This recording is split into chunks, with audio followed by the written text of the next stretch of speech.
Date, let people know, and start writing your book. May 1st, 2024 is Gary. that day. Let's go.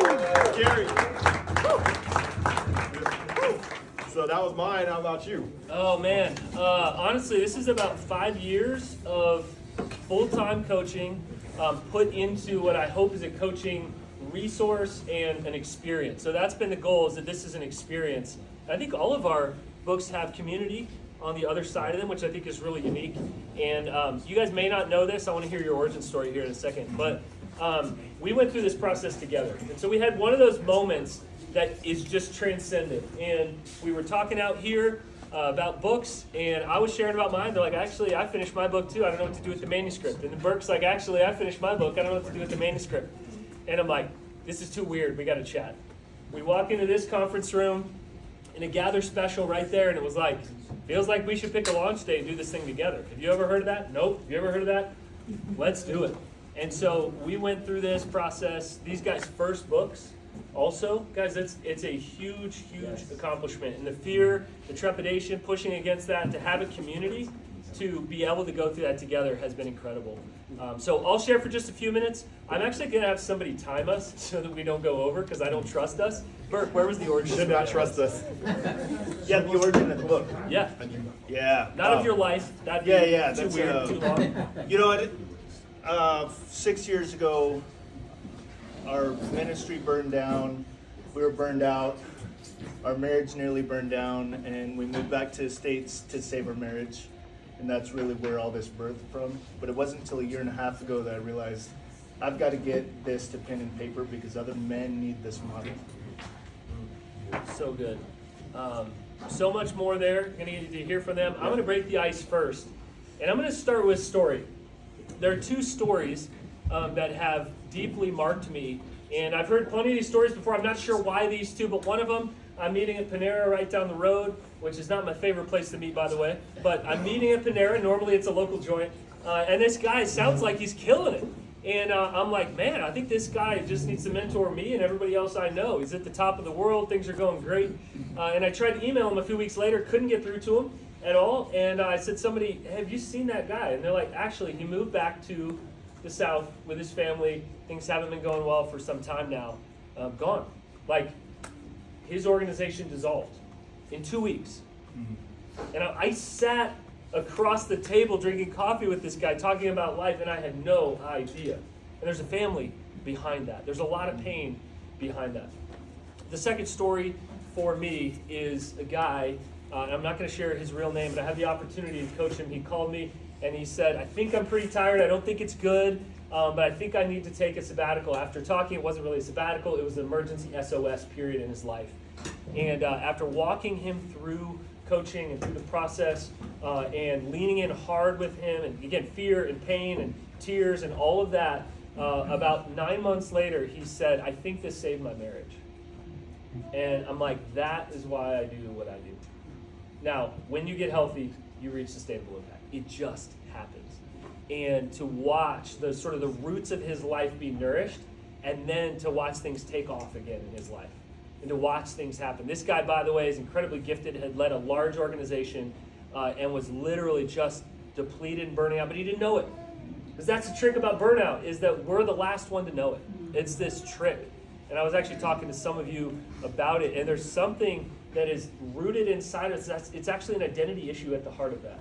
And so to watch so much freedom, to watch so much breakthrough, to watch so much clarity, to go, here's what I'm about and here's what I'm not about. Guess what? I don't need to do everything. In fact, I'm bad at most things, but really good at a few. And I don't know about you, the older I get, I just want to stick there. The older I get, I just want to be around healthy people who understand who they are and who they're not. And these are two of them, by the way. As men that we've had good and hard conversations about, like, this is why I'm on this earth, to do this. And so I do not know why, but one of the reasons God put me on this earth is to share these kind of messages with people. And to walk people through and process.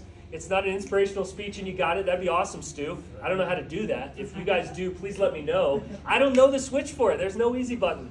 But to watch that in the process, people literally coming back to life, it makes my heart sing. And by the way, we are an ecosystem. We are all connected. And yet, we're also this ripple effect. And so the first person to notice at some point will be them, and then their spouse, and then their kids. And I hope that there's a dad in the driveway, a mom in the driveway coming home going like, I actually have something to offer my family now. And I actually have a creativity again in my work. And then what happens? Your team notices, your friends notice, your extended team, maybe you're a CEO and your whole company or organization notices, but it doesn't start there.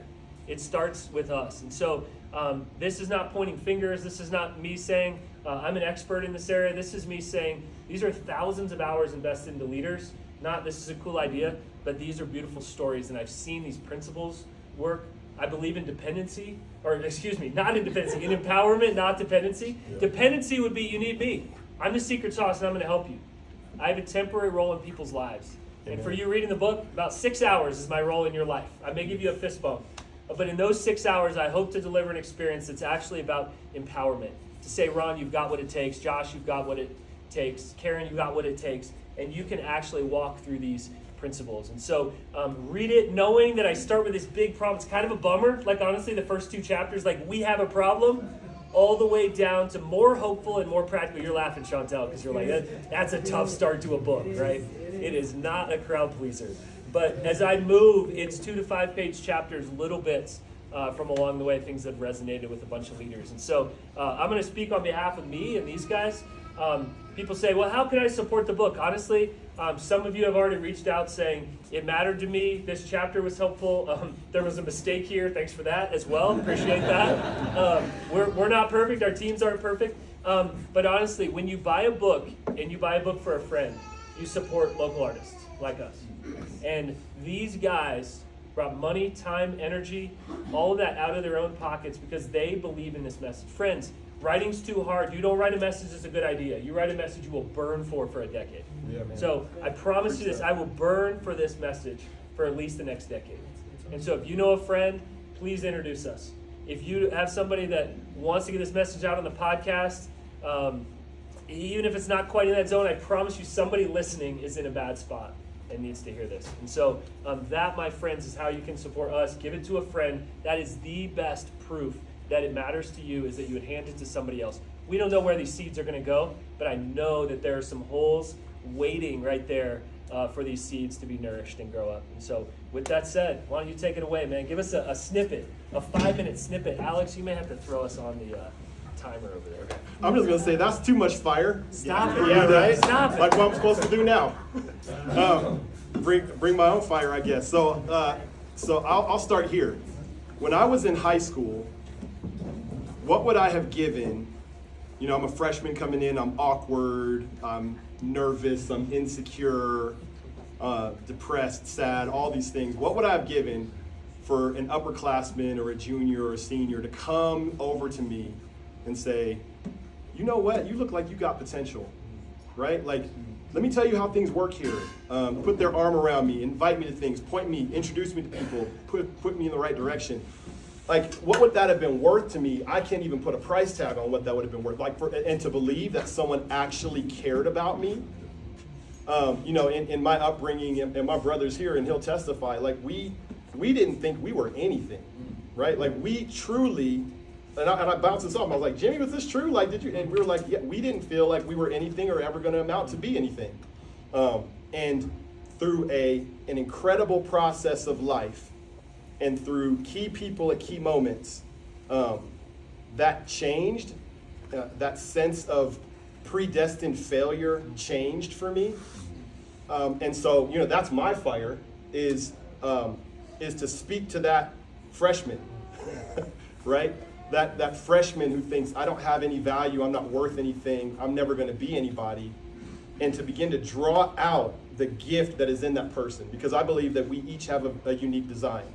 And I'll pull this out. I stole this from my son's Lego box today. Like every one of us, and I talk about this in the book, we're a Lego.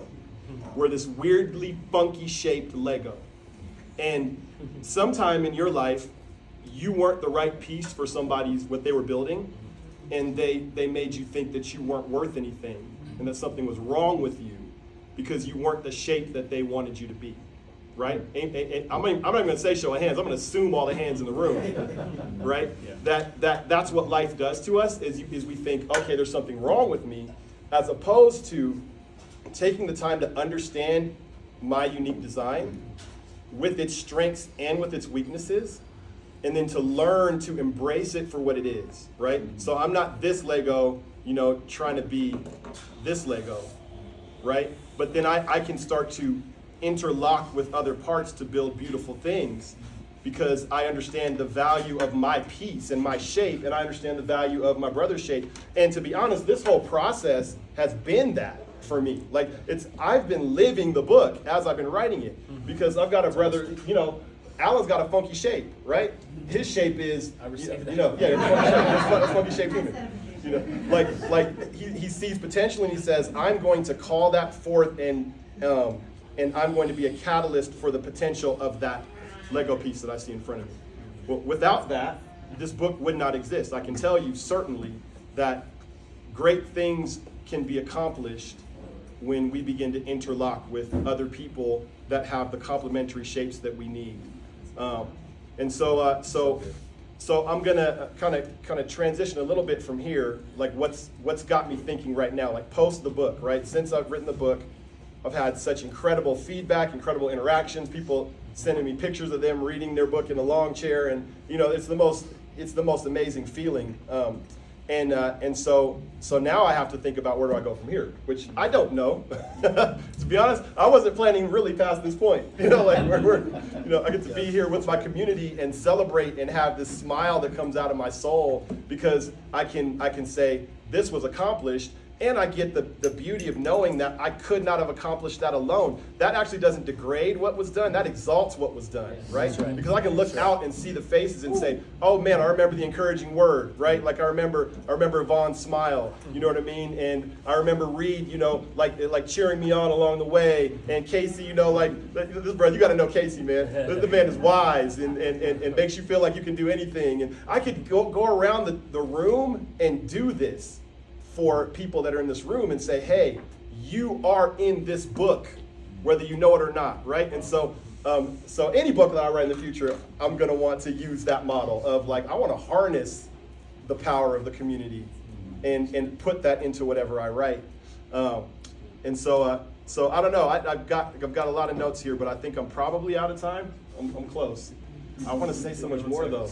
Well, you got to go talk to him one-on-one. Talk to me one-on-one. Don't take his word for it. No, nothing practical. And you know what? I'm just going to be fine with no segue. I'm done. Drop the book, drop the mic. Yes.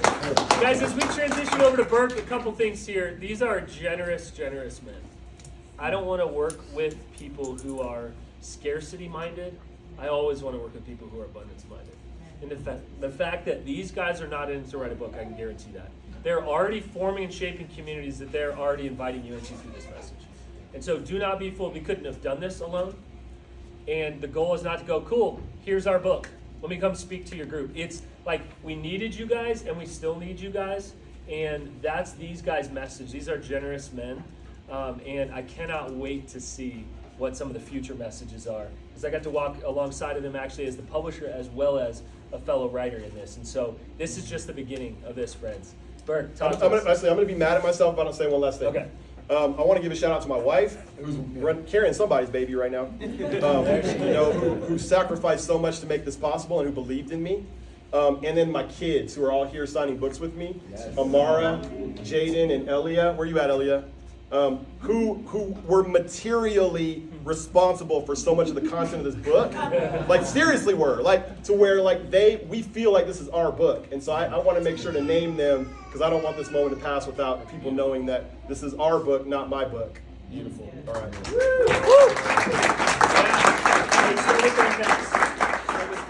Yeah, absolutely. Alan, where's Jeremiah at? Guys, He'll appear in a second. thank you for creating this space. Thank you for creating this community. Seriously, we wouldn't have gotten to this finish line without your support and the structures you put into place. So I just want to give it up for Alan and what you guys are doing.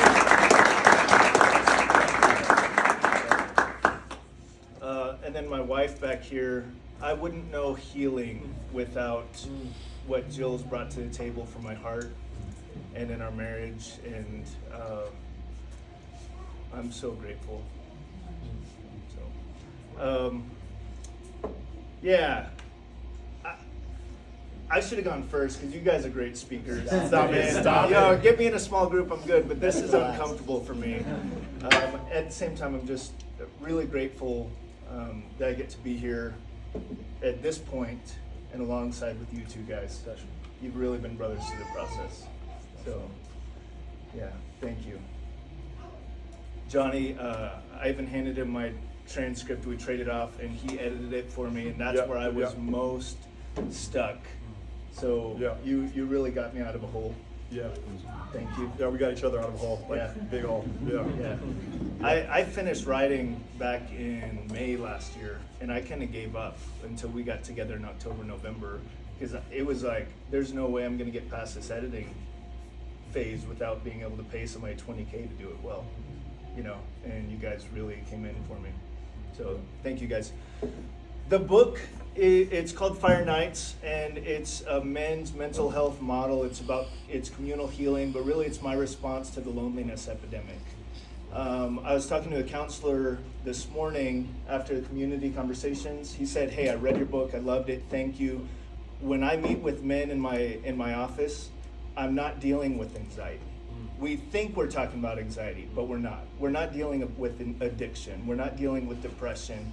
All these things are symptoms of loneliness that we live in. The path of least resistance is isolation.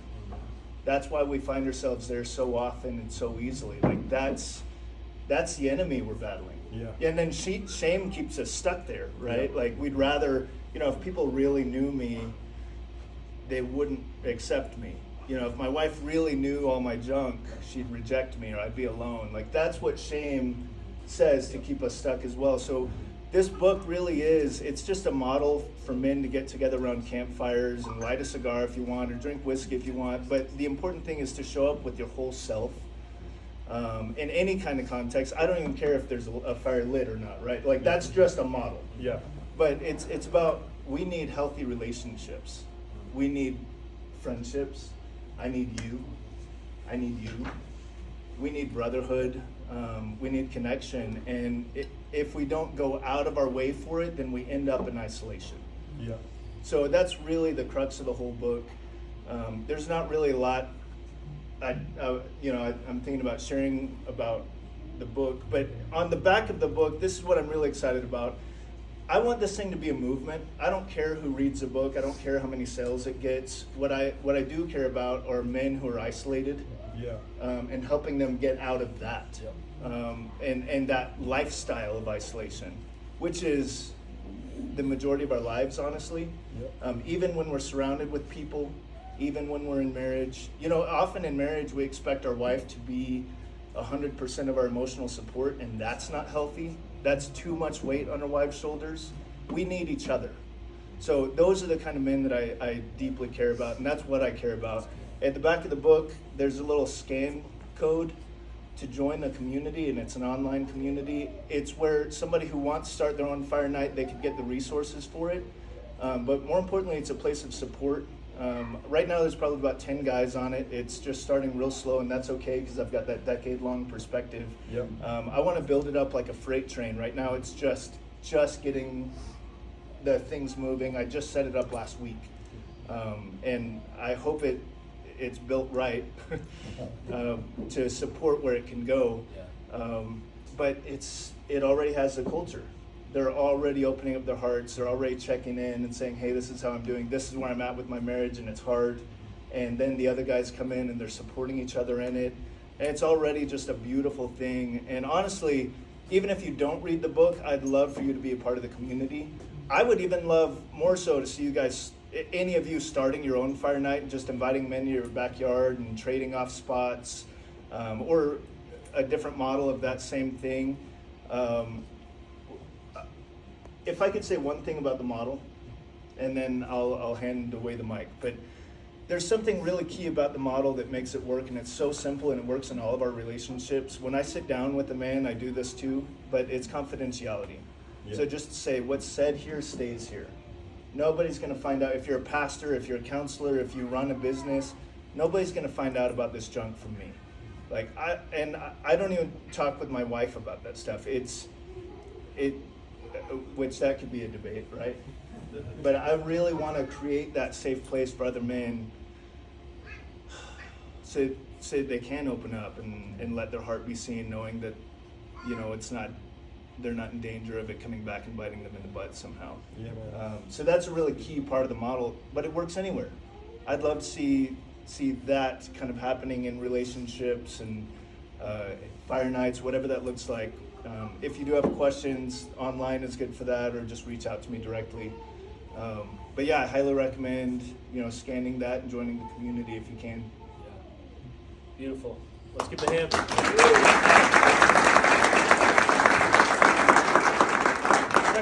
I got two things, and then we're gonna have these guys exit stage left, and I'm gonna share what is this space? What is all this talk of community? I'm struck by this. All three of our books are actually about community. Yeah, that's right. They're about relationship. You cannot be healthy in isolation. You cannot find how you're gifted, how you're wired, how you're designed without other people that mirror of relationships.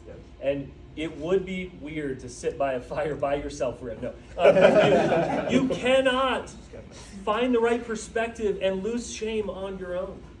And so, friends, we're inviting you back into community. So it just makes sense that today, sure, it's launched online. Other people are already reading it. But man, I was looking forward to today. Because I've clocked, I was looking around thousands of hours with you guys, whether it's porches, conversations about leadership, doing your guys' wedding, laughing about this or that, dreaming and scheming about gather here. That's real life, and it's been beautiful to watch. So thank you guys. And so to you guys, welcome to the first day of the rest of your life. Yeah. This is a massive moment. You know how many people dream of writing a book? I won't ask you guys. You're not going to share because then I'm going to hold you to it. But how many people dream of writing a book and that legacy? Now it can go places you never could. Yeah. For a crazy low price. The book has to be the best deal out there. It's crazy to be able to take this much wisdom, these many stories, and go for the price of 2 Chipotle burritos. Nowadays, for 1 Chipotle burrito. You know what I'm talking about. And so, number one, community. And I am burdened by the loneliness epidemic in our culture. Yes. So that's what I want Maya to share about as well. Is what is this space? What is community? People walking here are disoriented by this. Number two, I'm burdened by the burnout epidemic. That people are not creative, people are not connected, and people are not giving their best stuff to the world because they can't. They're depleted. They're working on -6. No shame, no guilt. In fact, there are some practical steps that we want you guys to walk through. And so do not be fooled from our titles. These books are about community. And I want to thank just a couple of people. That's my father-in-law back there, Mike Hamill. And Mike, oh yeah, all right. There's nothing just because you're my father-in-law. And so that's also my wife, Julie, back there. And she's incredibly connected to she serves in the foster care community. And so just the support of these two. Mike has been through the process before of writing many, many books, coming up on 20 books. And so the fact that he could guide us through the process of that was huge. This is Karen Pickering, Wave, of Book Villages. And writing a book is so not a solo thing. I was thinking it's about 45 or 50 people for me that have contributed between stories and all that. And so Karen's team dealt with us who are not, let's say, the cleanest writers in the world, and editing and the process of that. So grateful, learned a ton, and frankly, we'll do better with the next editors than we've done with you guys, so apologies on anything along the way. But basically, if there's any good syntax in here, that's like a grammar word, I think. If there's any good syntax in here, blame it on these guys. It probably didn't come from us. And so we're so grateful to all of you who have encouraged us along the way. Some of the people we name in the book, we just say thanks. So let's give these guys a hand as Maya comes up.